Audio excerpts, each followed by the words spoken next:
I'm Bruggemann. back. Hey, you Welcome can say my back. name. You can say my I name now. know, because now I know I was so nervous the first time. I'm like, I'm going to screw this up. I'm going to offend this poor woman so bad.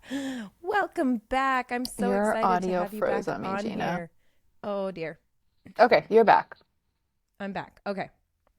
Oh, we're really going to give Mandy a run for her money trying to figure out how to edit a podcast with us. This is true. We She's love going to you, be like, Mandy. ah, wait, what just happened? Now cut this Um, out. yeah. I just actually did an interview with somebody and she would just so calmly be like, and cut this part out and she would start typing something. And I was like, oh, I have to mark that because she typically Yeah, people because go, now oh it's my on yours. gosh, cut that out, but she just so calmly would be like, you're probably gonna want to cut this out. Like, oh, okay. It took me until Costa Rica to figure out that I have a mark clip that I can mark things. Yeah. Like, Isn't that nice? Yeah. I just do this for fun. You Leah and know, I were just okay. talking about how I want to create a new segment. Okay, listeners, here we go. This is me asking you, telling you, inviting you. I want to create a new segment for my Friday episodes to put the fun back in this for me. Like of course I love doing this and I love talking to the women and it's just fills me up, but I don't necessarily think that my listeners really get the true. I think now that Kelly comes on and does hot seat with me, sometimes it gets Yeah. a little bit more of my silly out or what I am actually. But I want to, so here's why this set up. Okay. So my friend Amy was on a Marco with all of us and she's telling us this story about her poor niece. And this poor niece, I'm going to tell you this story because I'm every ready. single mom out here is going to just like, okay, are we ready?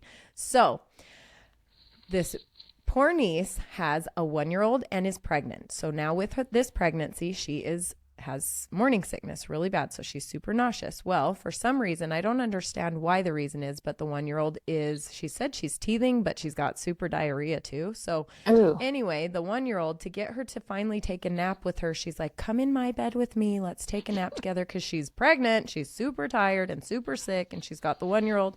And she's like, come get in bed with me. Let's take a nap. And as she's saying this, I'm like, this is disaster. This is setting up for such a disaster. Anyway, she says, she's started vomiting. She was gagging on Oh. the binky or something and started vomiting curdled milk all over her bed. And I'm like, right? And so then they get up. And luckily at this moment, the dad comes home, husband comes home. Oh. And she's like, please take her. I have to deal with this now. And so they've got a new puppy. And so she's like, go play with the No. puppy. Here it comes. So then they go down to where this new puppy is. And apparently they had purchased some Costco size of melatonin or something that the dog had gotten into. So the dog was now puking and diarrhea all over wherever the puppy is. And so dad is now trying to take care of this with mom, with the 1-year-old. Everybody's trying to take care of all the things. And so the poor woman is like, I'm not cooking dinner. Please just go to Chipotle and bring home dinner or whatever. So It husband goes keeps out. going. It keeps going. It does not end there. I thought the same thing. I said, this poor woman, has she just thrown in the towel by now? Because I would just say, burn it down. Let's move, burn it down. And it keeps going. He goes to Chipotle and comes home and she ends up being like, oh dear, runs to the bathroom. While she's sitting on the toilet having the worst bowel movement of her life, she's puking into the garbage can. He then is run to the other bathroom. Thank goodness they have two, and doing the same thing. They got food poisoning. So now they have food Oh. poisoning on top of everything else that's just happened. And Oh my I'm gosh. I'm listening to Amy tell this story and I'm laughing. And it's like, it's not funny, but it's super funny because Because it's we real. know what she feels. We know in every moment of that story, I was either waiting for what was coming next, because I know, or not surprised and horrified because we've all been there. And I no, that's horrible. these are the stories I want. So I'm going to create a segment like write into me. I don't know how I'm going to do it. Send me DMs, send me emails, Gina at revitalizewomanhood.com. I want these stories. I want and not even just motherhood, womanhood, right? There are so many of those stories. Like Leah and I were just talking about this meme that she sent all of us. And it was like So basically good. the baby. What was the baby talking It to? was like it was this video where, it has the picture of like the placenta and the baby, and somebody had, used some sort of app so they could talk for each one of them and it would have the lips. And it was the placenta saying like, "Hey, you've reached the third trimester, so you have to take this test so that you can continue on." And the baby's like, "Okay, I'm ready." He goes, "Okay, so rule number one, when do you start kicking?" Baby's like, "Right when mom goes to sleep." He goes, "Correct answer." "Okay, when do you never kick?" "Right when mom takes a video of her stomach moving." They're like, "Correct answer." And then, well, what do you do when mom has a full bladder and she has to pee right now? He goes, "Oh, you dance." And he goes, "Yes, correct answer. But what kind of dance?" They're like, "Tap dance right on her bladder." It's correct answer. And this is the one that killed me. They're like, Me how too. how do you make a dramatic entrance into the world? I just can't. And the baby's like, "You turn two holes into one." Oh my gosh. It's funny Literally, because it is so oh my gosh. true and traumatizingly Yeah, so. it is like, again, I apologize, Mandy, for having to like chop out our tackling here. No, I love it. Um, Leave it. It's all but good. that That's is, I literally died. Like, I was telling this to my husband and tears were streaming down my face. I was laughing so hard because, I mean, I feel like if you've just, given birth vaginally, you understand this, but like if you have torn, you understand it at a whole new level where you're like, "Oh yeah, things were just, Oh my ah, gosh. And we all have either our story or a friend, or that's the thing. Uh-oh, can you hear that? Is that air coming through the microphone? no." Oh, good. Could we have more trauma, like dramatic situations in this episode? But so my friend, I have a story, but I won't go into the full details of it. But it was her first baby, and she's my age, so she's like 40, and this is her first baby. And we're all telling her, we're like, she's super nervous about it, right? And we're like, it's gonna be fine. Like us here in Utah, we're like, I have so many nieces and nephews. I have so many whatever. So I have seen babies be born. I am like no stranger to it. And I'm like, it's going to be so fine. Your first one, it'll take a long time. You'll have plenty of time to get the bag ready. You'll have plenty of Oh time, this, dear. that, the other. We're totally setting her up like it's your first baby. It's going to be totally fine. And they're in Las Vegas. So it's not like here in St. George where it's 5 minutes to get to the hospital. It's like a Vegas. And so she goes into labor and like zip, bam, boom, that baby is shooting out of this woman so fast that she's not even like prepared one way or the other. I mean, everything trauma that could Wow. happen with this delivery that we did not prepare this poor woman for, because we were like, it's going to be fine. You'll have Oh, hours and hours, happened to this poor woman. And of course, two holes into one. I mean, everything. Like, and she's telling me this because she had her baby just a month or two before I had Locke. And so we're both commiserating together, right? We have all these stories together. And I'm just like, I am so sorry. I did not prepare you well enough. I feel partly responsible for the I PTSD failed. that you now have. Oh my gosh. But yeah, so I want to start a segment. So, long story short, I want to start a segment like that where we talk, where someone writes in and I read one of those stories. But anyway, the purpose of this episode, you are part two, episode two of this series of the members, meet the members of the Revitalized Sisterhood. And I told you my intention for this is to let our listeners know, let my listeners know, I guess they're yours too, you remember. Yeah. Yeah. That what it is kind of that we're doing in here and what that's looked like for you in your life. And I want to remind all of you that Leah has been on again the episode or the podcast with me before. Go back and listen to her episode because it was awesome. She has her own podcast. It is awesome. And where do I even begin with this, Leah? Okay, so Okay. before you knew about the Revitalize Sisterhood, Hmm. Where were you in your life? What did your life look like? It was busy. I was actually just talking about this with my squad members because I feel like I joined the Revitalized Sisterhood for a very different reason than they joined the Revitalized Sisterhood. Um, because everybody has like their different walks in life. So like I actually wasn't the person that was like, "Oh, I'm gonna think about this for like 10 weeks." But I am not, I'm a fast doer. I'm like, "Oh, I'm gonna do this." Like I think I listened to uh episode 1 of your podcast on the way home from a trip, and I'm pretty sure the next morning I like joined. So it didn't really take me that long. It took me like what, 14 hours. So Um, opposite of Rosemary that said she hated my guts when she first heard me. She could not handle the sound of my voice. No, just kidding. Rosemary, I love you. that is the tricky thing though, like sidetrack about podcasting is that like they only get to, I mean, I don't know. I feel like they do get to know you decently well on a podcast versus social media because they're listening to you for like 30, 40 minutes to an hour. But some people like really like they like to like leave reviews about my voice. Like I love your voice or I hate your voice. And I'm like, gee, thanks. Um, so I was pretty fast in that. I was mostly just looking for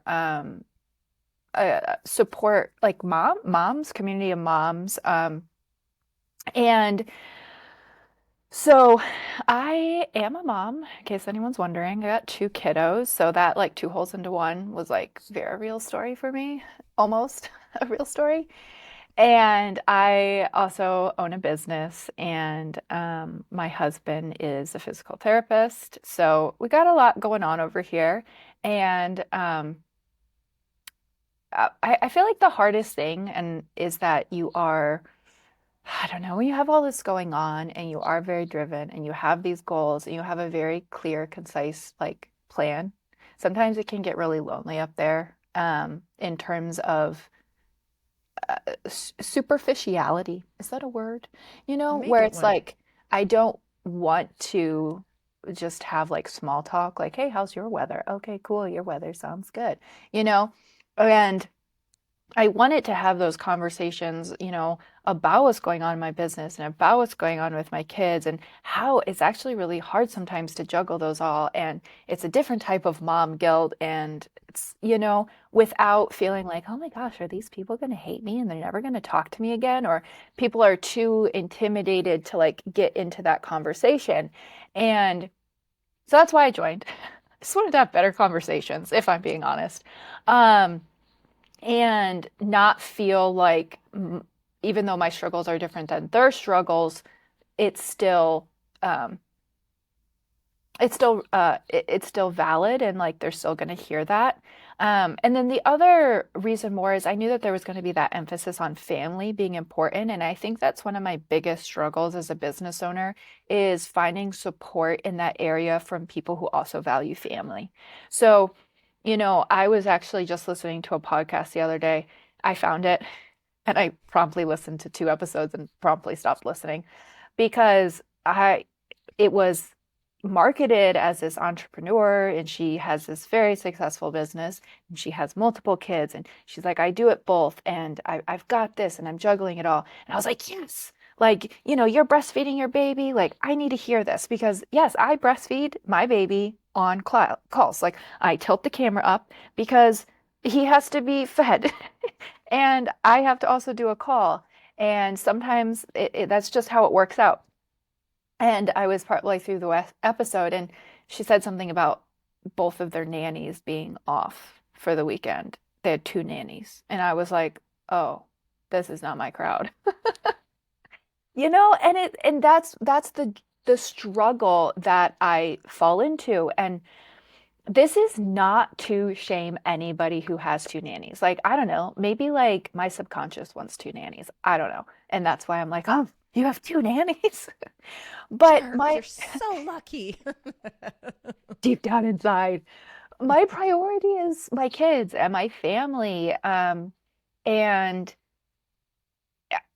I find it hard to sometimes had that discussion with other moms who own businesses because it's much more about like, well, just send them to daycare, Leah, just hire more help. I'm like, well, that's not what I want to do, you know? And so my business is structured very differently. I have a good friend who has a business in the health space and she has two kiddos.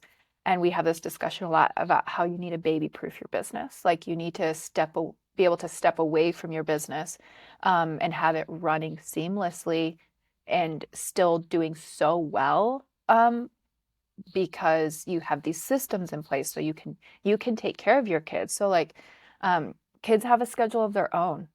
I'm not really sure. Was this what you were even asking? I feel like now I'm just telling you about my life. That's why I joined. Welcome, Leah. No, no, it's exactly right. And I'm loving it. I'm just sitting here listening to it.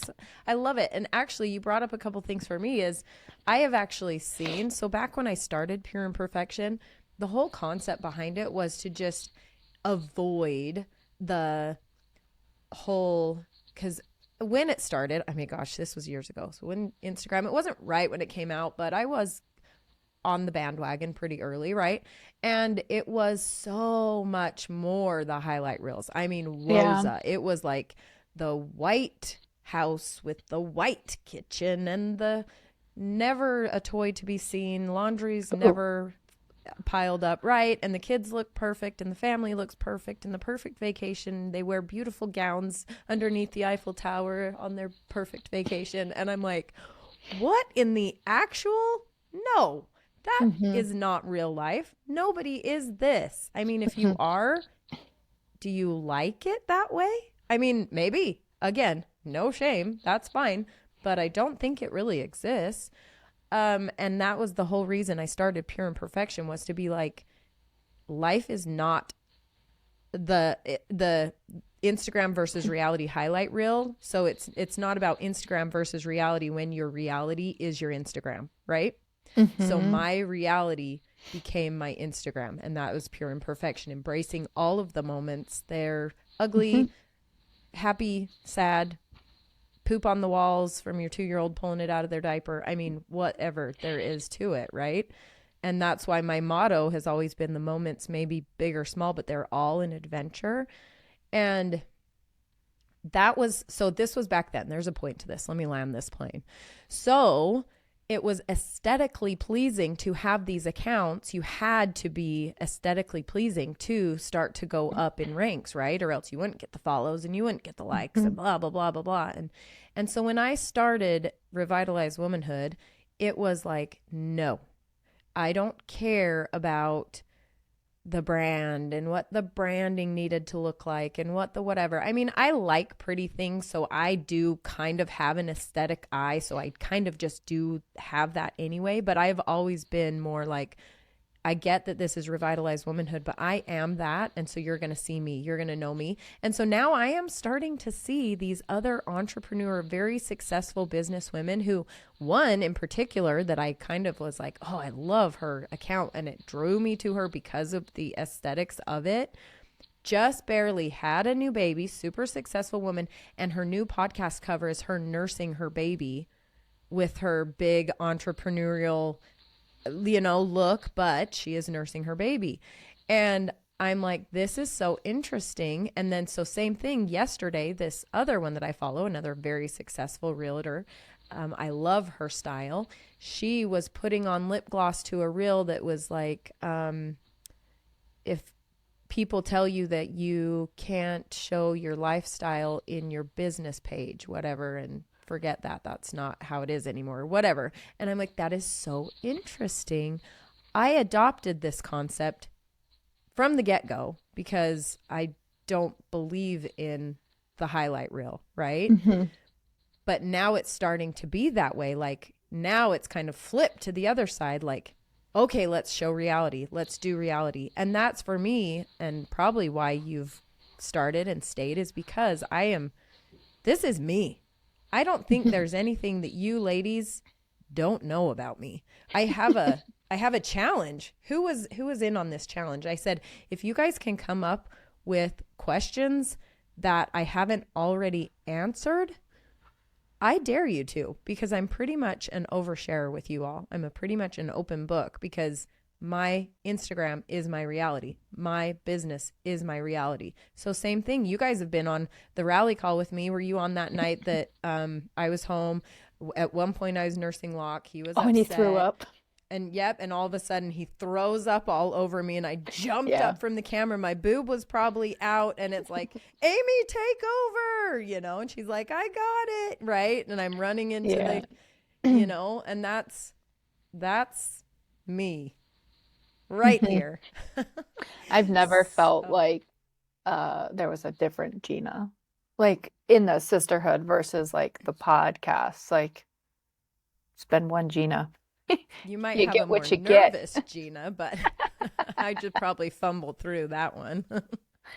But yeah, totally the same, which I think is important, so people know what they're getting, off the get-go.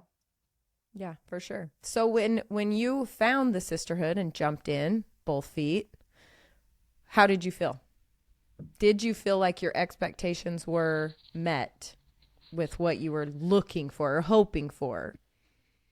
So I think it just depends on what you're looking for and what you're hoping for.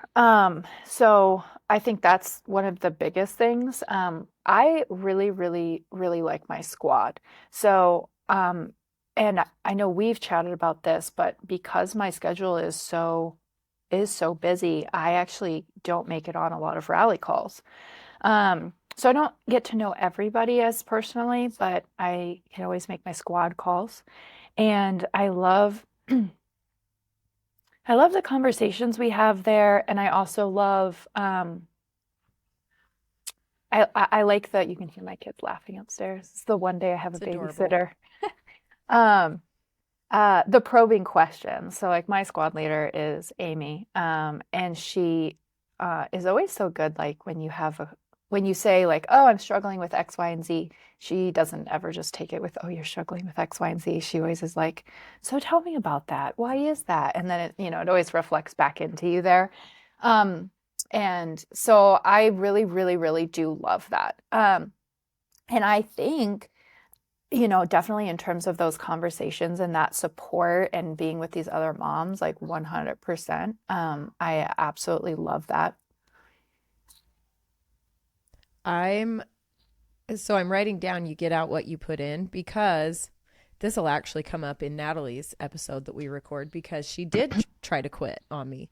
And I went through the questions with her of, okay, well, for me, I need the constructive criticism, right? This is a new membership. This is a new community. And I really, really want it to be the best. I want it to be working the best for everybody. So can you walk me through why? And so, of course, I'll get into this with Natalie, but it goes back to talking about what you're talking about is you're going to get out of this what you put into it. And if you have an expectation for this and it's not being met, look back and reflect on yourself. And is it something that you are not putting in to be able to get that out? Like you're not open to receiving the things that you're actually looking for. Or are you not asking for these things? Or like we have some people that join and they don't do a thing. Like, where are you? Like, talk to us. We want you here for a reason. If you obviously joined for a reason, what's that reason? At least I hope that you would feel comfortable enough to ask one person or tell one person like, hey, this is what I need. This is what I'm looking for. And let's get that need met. But if it goes back to it, I swear I'm a broken record with life is not a participation or a spectator sport, right? Life is a participation sport. It is engagement. It is networking. It is, right? Get what you can out of it. Like you only have one. So if you're just sitting here like a lump on a log, how is that serving you? Mm-hmm. Right? So yours is you do have an amazing squad and a squad leader, and she was just on the episode that she's coming out this Friday, and so she is an amazing question prober. She's become like so good at that. She does it to a lot of us in the chats too, and she just kind of like finds that pain point and she kind of digs into it. Yeah. Like, Yeah. she's really good at it. So, all right. So from then, what you kind of, you're finding that what your expectations and what your needs are and you're getting them met. How would you then, I don't know, how would you then talk to someone about the sisterhood? Like, do you know, because for me, everybody has their own reason. Like Mhm. if I found something like the vacuum cleaner that changed my kid's diaper, fed the family, and walked the dog all at the same time, like obviously I'm going to be telling every single woman I meet about this vacuum. So Mhm. that's kind of how I feel about the sisterhood. That's how I feel about this community because I know what it is in my soul and my heart of hearts, but it's not always translated that way through me, right? Because Mhm. I know what I say because that's how I interpret it, but how do you interpret it? Um, I really, I do like the openness. So I think that being in the sisterhood automatically creates that sense of safety to kind of share what you need to share or want to share. I don't think I've ever seen anybody have a mean comment ever, you know, and It's not everyone feels, tolerated. yeah, but like I haven't even, I mean, maybe I've seen it and they just got out so fast. I didn't even blink, but I've never seen it. And, I've seen a lot of the women there share pretty personal things and ask for support. Um, I'm not sure how TMI you want me to go into this, but like I don't always comment, but like one of the categories that I really appreciate is the marriage category. They will be so excited to hear that. We actually just talked about this on her one-on-one yesterday. That she's Yeah. like, I wish more people would engage. And I'm like, they will, it's just like anything. People have to be more comfortable about sharing in an open forum. Yeah. Well, I don't even know if it's comfortability because I don't feel uncomfortable. I just don't feel like I have anything to add to the conversation. I feel like out of everybody in this group, I feel like I've been married the least, I think. Like we just celebrated our fifth anniversary. Um, and most people that I know, like that are in the group, have been married a lot longer than we have. Um, and so it's just I kind of like listening and soaking in, but I just appreciate those conversations. Like people will very openly be like, this is something that we've struggled with, and this is how we overcame it. And someone else will be like, that's something we've struggled with, and that totally didn't work, but this is what worked for us. And I'm not saying it replaces therapy. I don't think it replaces therapy, but I No. do think it's a really good space for you to ask questions and um yeah, ask questions in a place that's non-judgmental because what is our goal is to like grow our bonds with our husbands and grow our bonds with our kids. And sometimes I don't think that we are challenged or given the support enough to do that. And I think where someone maybe will be backing off another person in the sisterhood, maybe will like, prod you a little bit, be like, are you using that as an excuse? Or are you actually, and I think sometimes um, when it comes to relationships, and sometimes you do quit too easy, and sometimes you aren't putting in the effort that you expect the other person to put in. And I really find that nice in the whole community, very supportive, where they call you out on your shit. Whoops, sorry, I'm not supposed to say that, but Shits they and gigs do. aren't swears. They do. And I do like that. There's really no hiding behind your excuses. So I feel like if you are wanting to grow, especially in those relationships and that community and having that space to ask those questions where you feel like, I don't know, maybe with your circle of friends that you have in real life, you're like, I really don't want to really ask this question because I'm going to see them next week. And that's It's awkward. just like when you, okay, have the TMI moment after you give birth and then you have to go back into the doctor's office. And this is why I always have magnesium forever for the rest of my life.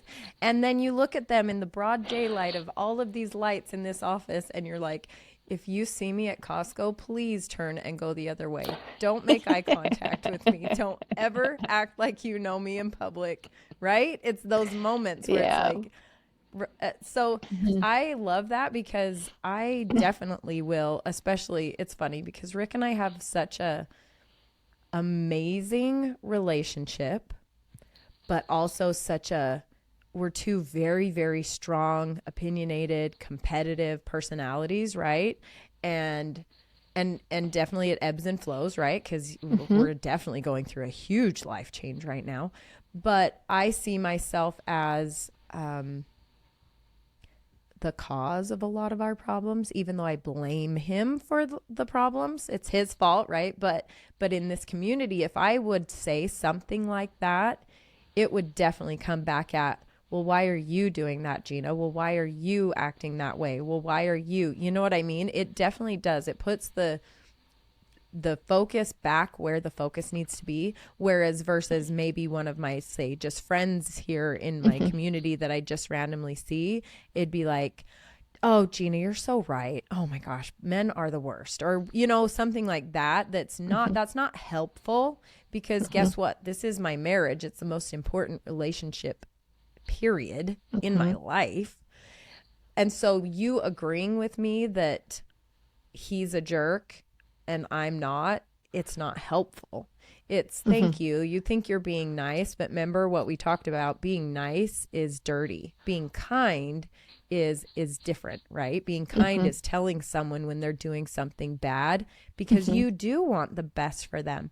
And I think that's a perfect definition of or description, Mhm. symbolism for this community is, Mhm. I do want the best for you.